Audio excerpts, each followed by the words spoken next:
Hi, friends. Today our book is by Andrea Beaty. It's called Ada Twist, Scientist. Ada Marie, said not a word till the day she turned 3. She bounced in her crib and looked all around, observing the world, but not making a sound. She learned how to climb and made her big break, with a trail of chaos left in her wake. She ran through the day chasing each sound and sight, and didn't slow down till she conked out at night. Her parents were frazzled, but tried not to freak, as Ada grew bigger and still did not speak. Clearly, young Ada, with lots in her head, would have something to say when it ought to be said.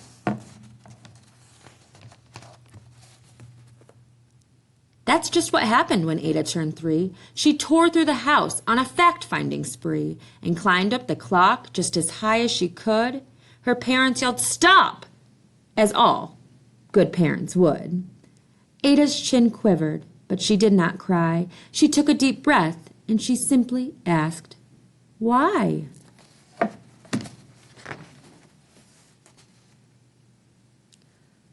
Why does it tick, and why does it talk? Why don't we call it a granddaughter clock? Why are there pointy things stuck to a rose? Why are there hairs up inside of your nose? She started with why and then what, how, and when. By bedtime she came back to why once again. She drifted to sleep as her dazed parents smiled at the curious thoughts of their curious child, who wanted to know what the world was about. They kissed her and whispered, "You'll figure it out." Her parents kept up with their high-flying kid, whose questions and chaos both grew, as she did. Even Miss Greer found her hands were quite full when young Ada's chaos wreaked havoc at school.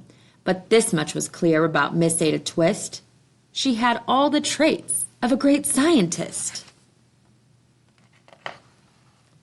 Ada was busy that first day of spring, testing the sounds that make mockingbirds sing, when a horrible stench whacked her right in the nose, a pungent aroma that curled up her toes. "Zowie," said Ada, which got her to thinking, what is the source of that terrible stinking? How does a nose know there's something to smell, and does it still stink if there's no nose to tell? She rattled off questions and tapped on her chin. She'd start at the start, where she ought to begin. A mystery, a riddle, a puzzle, a quest. This was the moment that Ada loved best.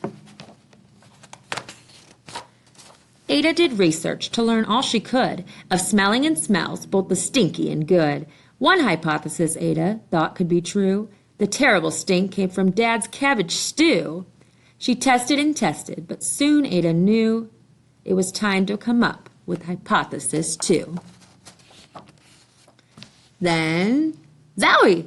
The stink struck again, just like that. Hypothesis 2, it's caused by the cat. The cat couldn't make such a stink on its own. It needed perfume and some fancy cologne. So young Ada tested. The test was a flop. She started again, but her parents yelled, "Stop!" Ada Marie, to the thinking chair now. By the time we count to 3. "Enough," said her mother. "That's it," said her dad. Her parents were frustrated, frazzled, and mad. "Why?" Ada questioned. Her mother said, "No." "What?" Ada queried. Her father said, "Go. You ruined our supper. You've made the cat stink. Enough with your questions. Now sit there and think." She looked at her parents, her head turned to goo. Poor Ada Twist didn't know what to do. She sat all alone by herself in the hall, and Ada once more could say nothing at all.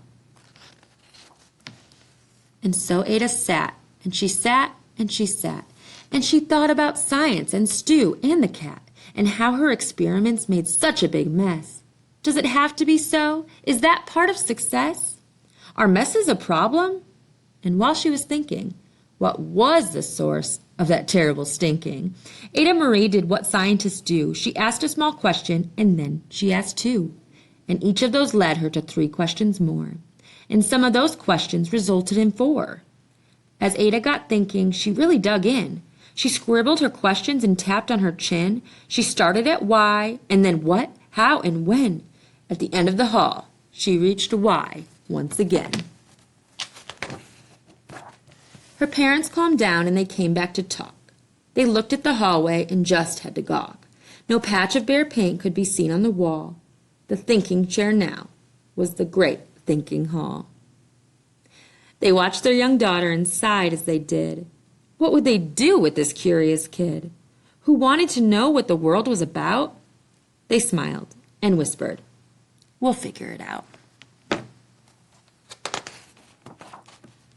And that's what they did, because that's what you do when your kid has a passion and heart that is true.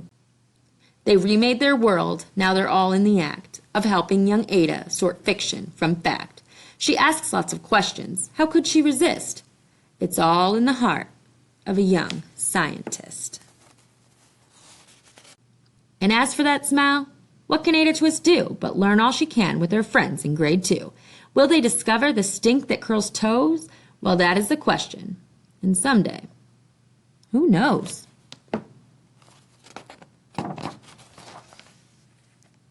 All right, I hope you guys liked that one. Thanks for listening. Have a good day.